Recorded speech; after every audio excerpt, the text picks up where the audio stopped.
హల్లెలూయా! దేవునికి స్తోత్రం. దేవుడైన యేసు ప్రభువారు ఈరోజు మనకు పరిశుద్ధ గ్రంథం నుంచి ఇస్తున్న వాగ్దానము 37వ కీర్తన 5వ వచనం నుంచి. నీ మార్గమును యెహోవాకు అప్పగింపుము.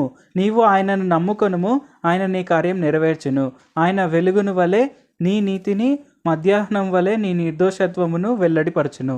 మనం ఇదే వచనం కనుక ఇంగ్లీష్ వర్షన్లో చూస్తే, he will make your innocence radiate like the dawn and justice of your cause will shine like the noon day sun. So ఈ వచనాలు కనుక మనం చూసుకుంటే ఇక్కడ మనకి ఏమని అర్థమవుతుంది, దేవుడైన యేసు ప్రభు వారికి మనం కమిట్ అయితే, అంటే మన మార్గాలన్నీ దేవుడైన యేసు ప్రభు వారికి అప్పగిస్తే మనము నడిచే మార్గం సరైన మార్గమే.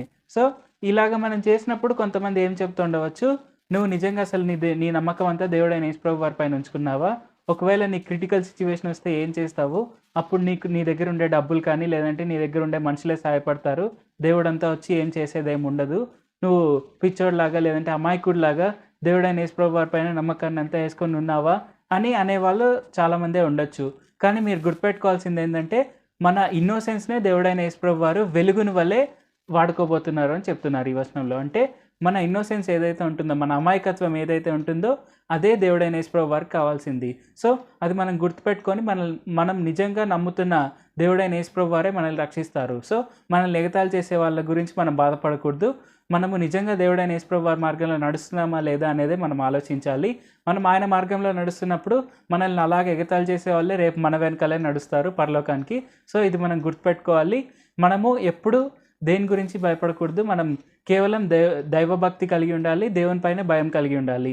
సో భయభక్తులు కలిగి ఉన్నప్పుడు మనము దేనికి భయపడాల్సిన అవసరం లేదు. ఖచ్చితంగా మనం సరైన మార్గంలోనే నడుస్తున్నాము. అండ్ మనం చూసుకుంటే దేవుడైన యేసు ప్రభు వారు మనల్ని మధ్యాహ్న కాలపు వెలుగు వలె ఉదయించేలాగా చేస్తున్నారు. అంటే మధ్యాహ్న కాలం వెలుగు అంటే అది ఆ particular time, noon day time అనే టైంలో మన కరెక్ట్ హెడ్ పైనే సూర్యుడు ఉంటారు. అంటే అది ఆ పర్టిక్యులర్ టైం పీరియడ్ అనే టైంలో సూర్యుడు ఎక్కువ షైన్ భూమి మీద కనిపిస్తుంది. సో దేవుడైన యేసు ప్రభు వారు కూడా మనల్ని అలాగా వెలిగించబోతున్నారు. ఎలాగంటే మధ్యాహ్న కాలపు వెలుగు వలె మన వెలుగు ప్రకాశిస్తుంది. ఆ ప్రకాశించే వెలుగులో మనల్ని ఎగతాళి చేసే వాళ్ళు కూడా మన మార్గంలోనే నడుస్తారు. అంటే దేవుడైన యేసు ప్రభు మార్గంలోనే నడుస్తారు. ఇది తప్పక మనం గుర్తుపెట్టుకొని మనం ముందుకు సాగాలి. ప్రార్థించుకుందాం. పరిశుద్ధ జీవాధిపతి జీవంగల దేవ యేసయ్య, ఈ వాగ్దానాన్ని ఇచ్చినందుకు మీకే వందనాలు తండ్రి. యేసయ్య, మేము తప్పక మమ్మల్ని ఎగతాళి చేసే వారి గురించి కాక మేము మీ మార్గంలో నడుస్తున్నామా లేదా అని గుర్తుపెట్టుకుని వారి వల్లే ఉండేందుకు సాయం చేయండి. యేసయ్య, మేము మీ మార్గంలోనే నడువు వారి వల్లే ఉండేందుకు సాయం చేయండి.